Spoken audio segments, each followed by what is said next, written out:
ouvir a voz do Salvador.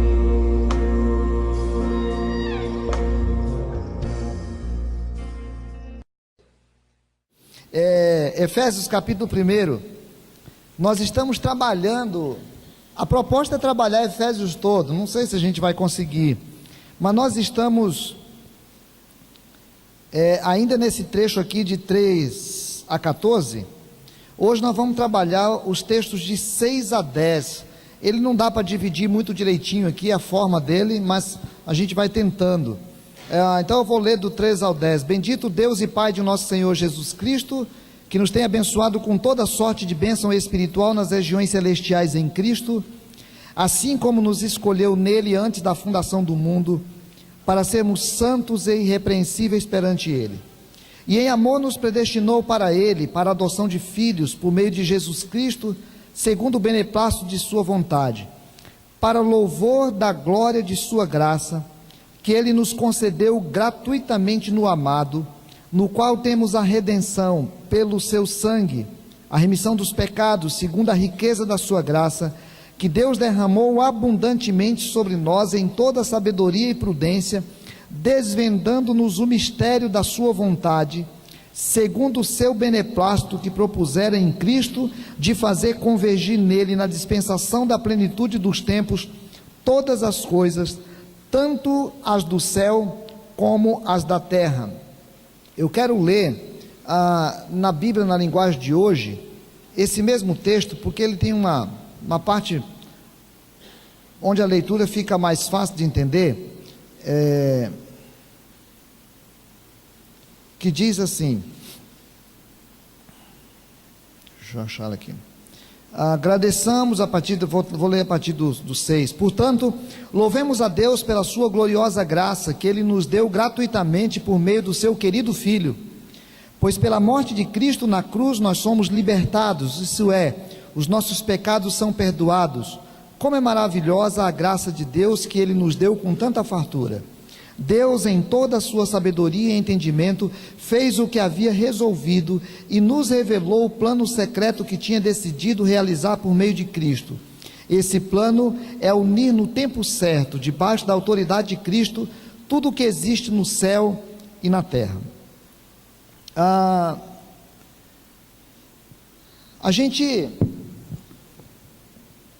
Às vezes eu fico tentando entender se nós já estamos entendendo. A minha impressão, quer dizer, a minha certeza é que o mundo não entende. O mundo não entende o sentido da existência. O mundo não entende para que vive. O mundo não entende qual é a sua grande motivação de existência. O mundo não tem essa noção. Porque o mundo, ele entende em levantar de manhã e comer e trabalhar e viver o dia a dia e juntar dinheiro e comprar e fazer dívida e trabalhar mais e pagar mais e fazer mais dívida e continuar comprando e sonhando em ter e sonhando em fazer e sonhando em comprar. O mundo ele entende a vida de um modo muito pequenininho. Mas eu fico com medo, e aí falo da impressão de que às vezes nós também não entendemos, que às vezes nós também achamos que viver é fazer essas mesmas coisas, e aí a nossa vida vai se tornando uma coisa pequena, tomada pela única diferença de que nós não fazemos algumas coisas que nós consideramos erradas, e que nós participamos de uma religião.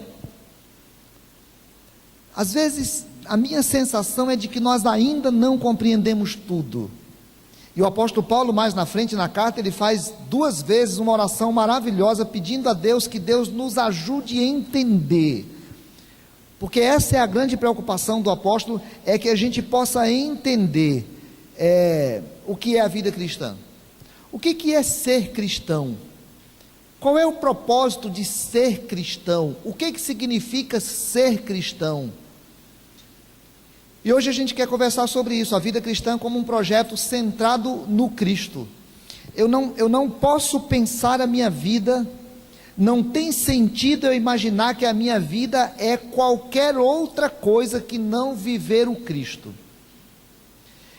Se eu não compreender o que é a vida cristã, como sendo o viver centrado no Cristo, eu ainda não entendi a fé.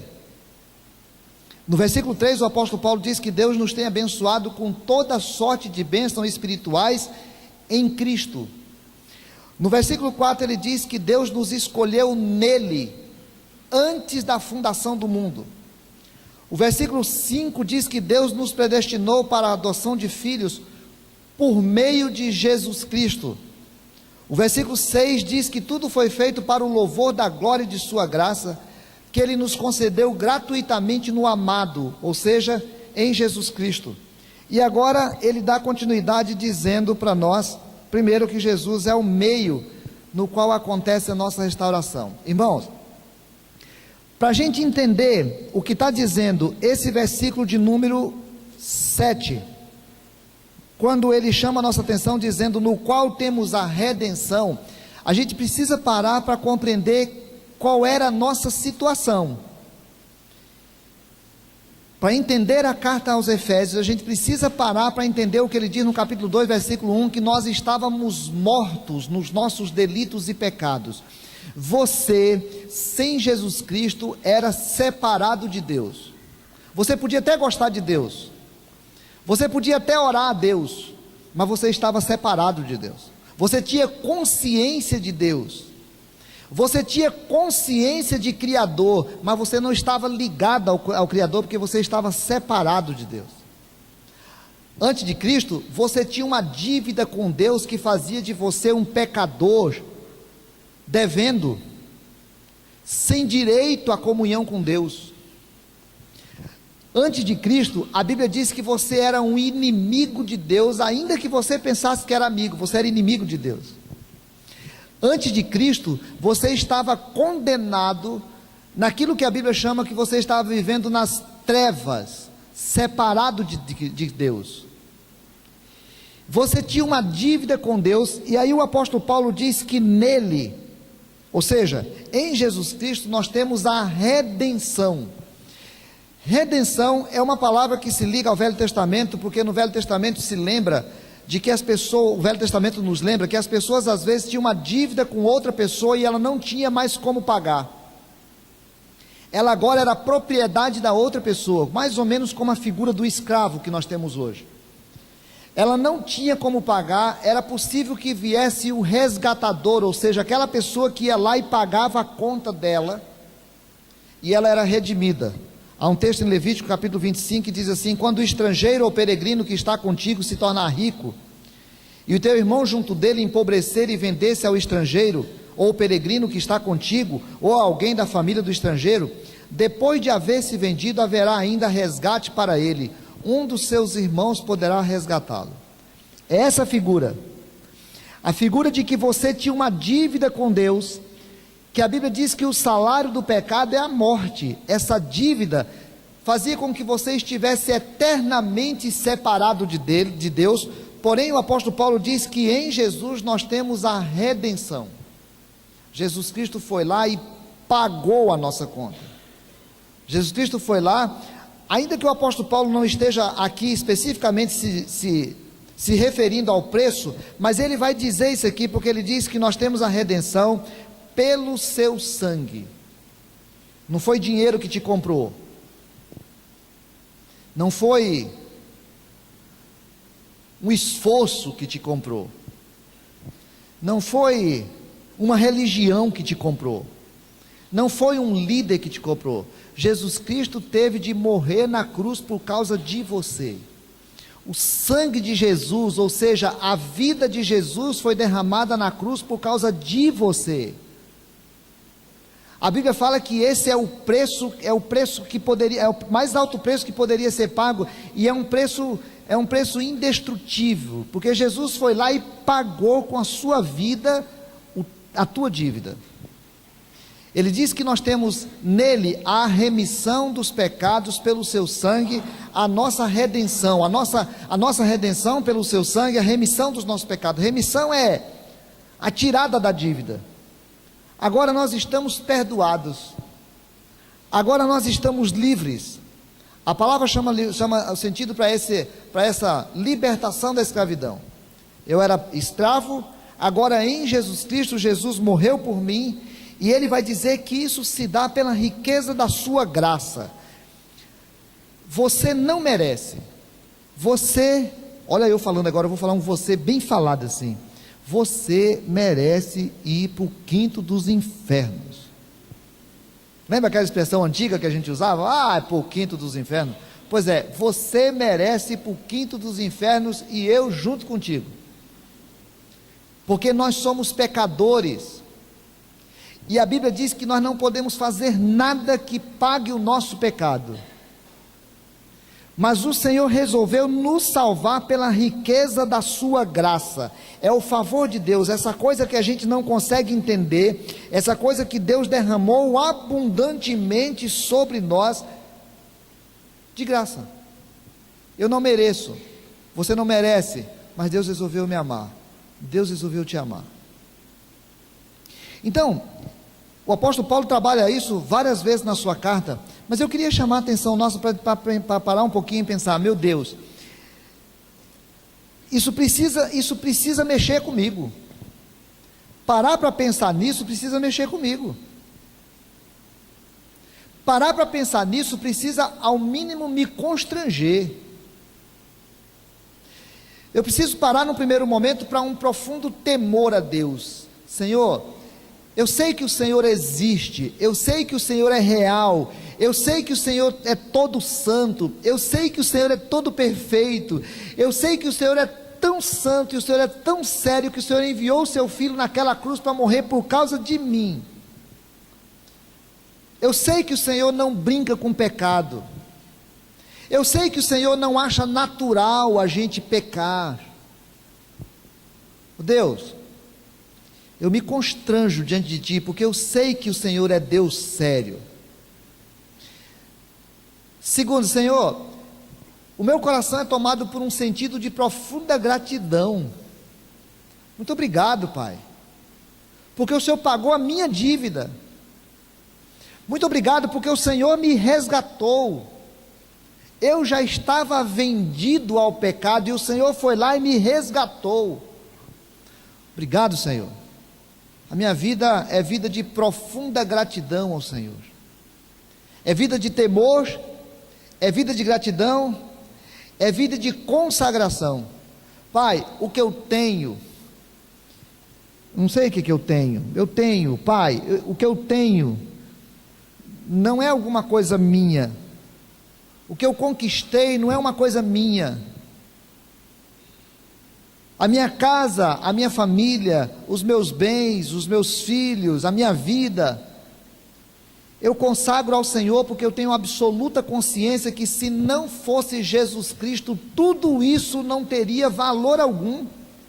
Qual é o valor dos bens que eu tenho, ou dos bens que você tem? Qual é o valor da nossa própria vida sem Jesus? Aliás, a Bíblia fala, Jesus fala, que proveito há se o homem ganhar o mundo inteiro e perder a sua alma?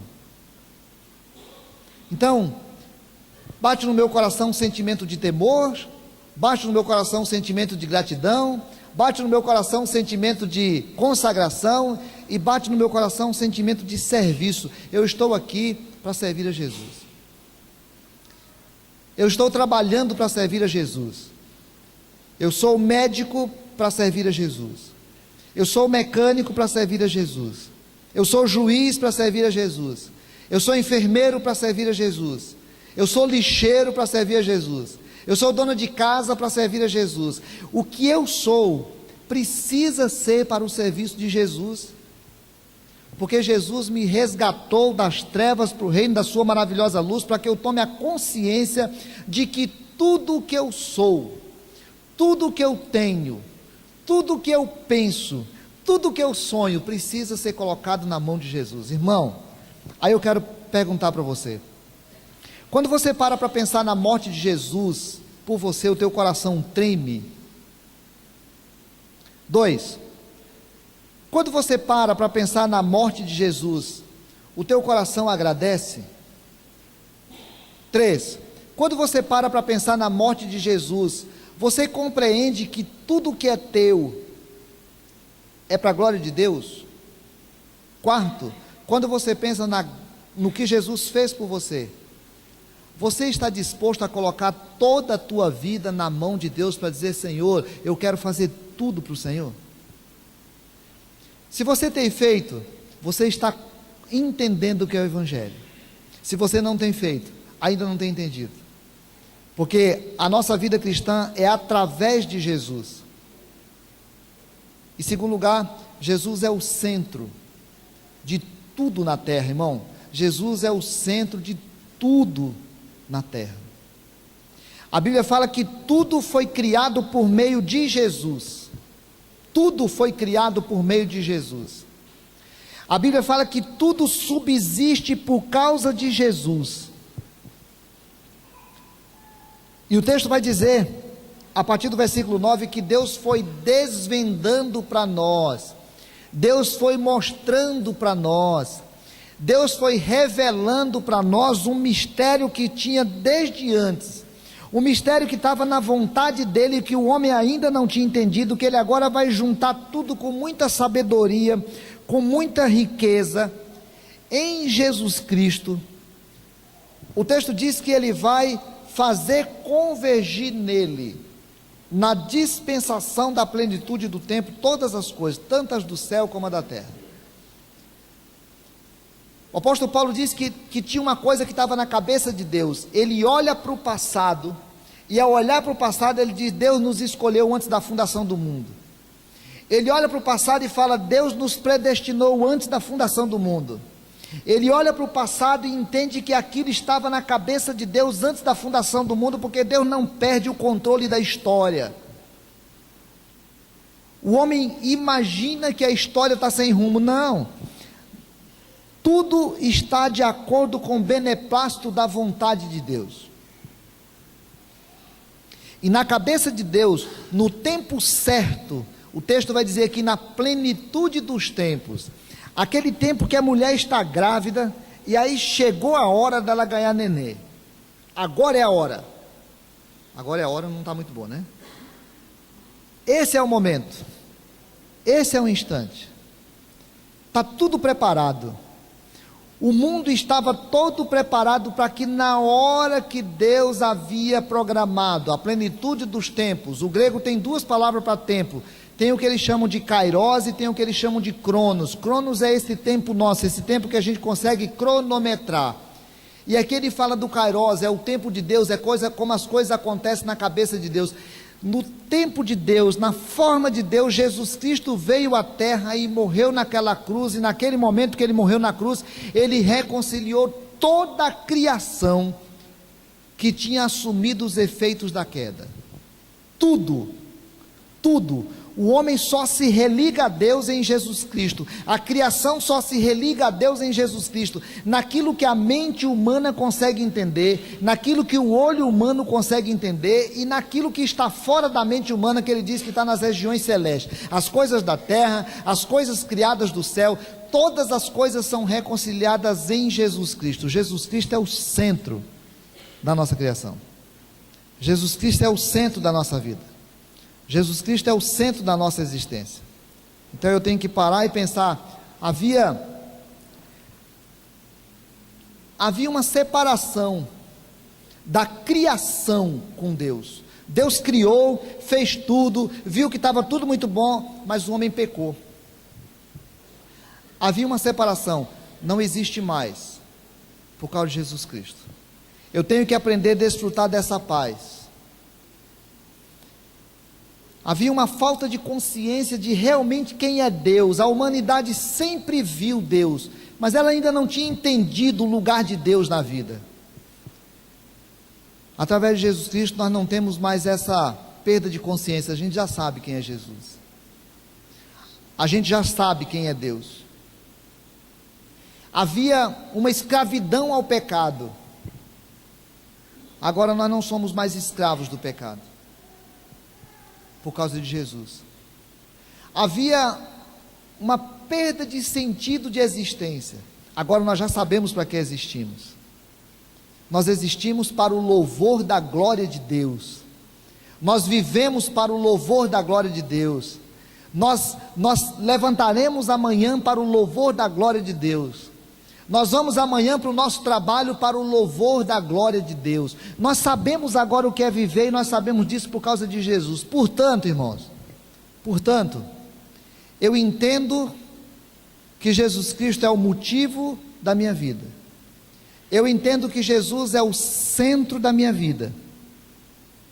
Então eu entendo o que é viver. Eu não quero ficar com a resposta da criança.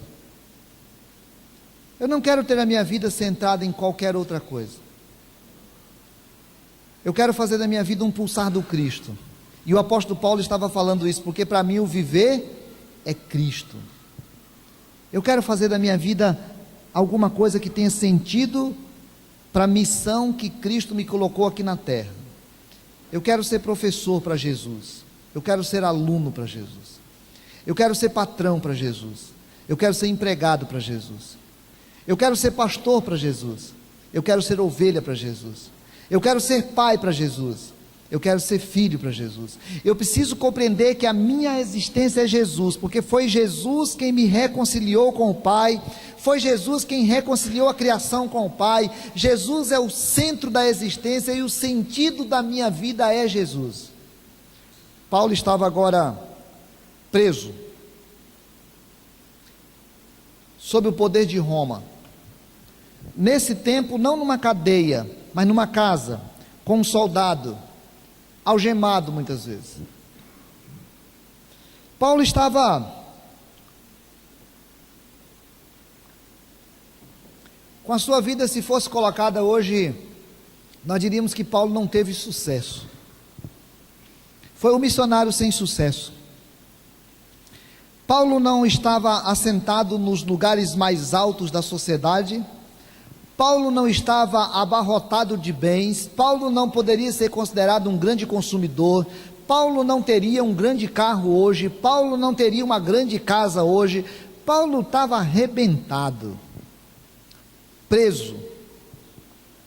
Ele escreve lá em Timóteo dizendo que teve momentos que ele se sentiu tão sozinho que nem os irmãos estavam ajudando. Paulo estava com a sua vida arrebentadinha. Mas ele estava olhando para o passado, eternamente lembrando: Deus me escolheu lá antes de eu existir.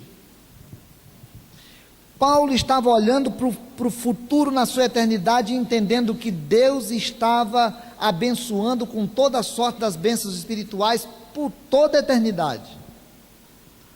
Paulo estava olhando para o seu presente agora, naquele aperto, naquela angústia, naquela dor, naquele sofrimento, mas ele estava feliz, porque ele tinha entendido qual era o sentido da sua existência. Qual é o sentido da tua existência? Se tirar hoje os teus bens, e você perder tudo o que tem,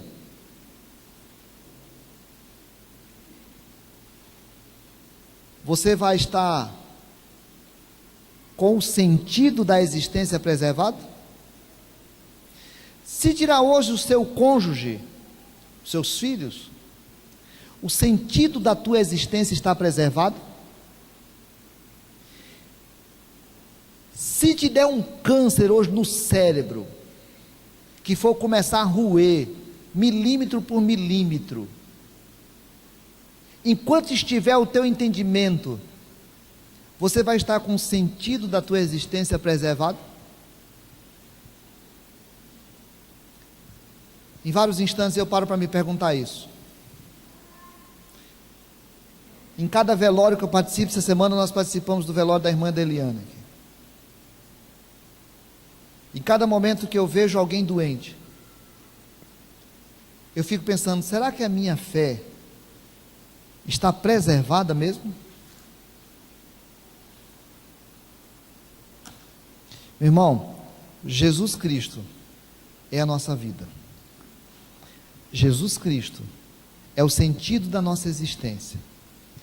Não espere ter para ser feliz. Não imagine que porque você tem, você é feliz. Não gaste horas pedindo coisas, imaginando que você vai ser feliz no dia que tiver.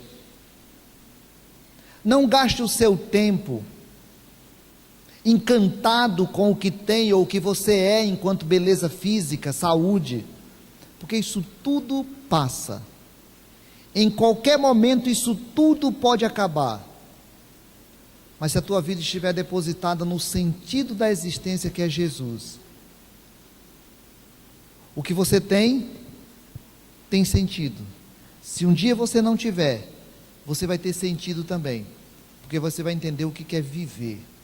Viver para nós é Jesus, porque para mim o viver é Cristo e o morrer é lucro.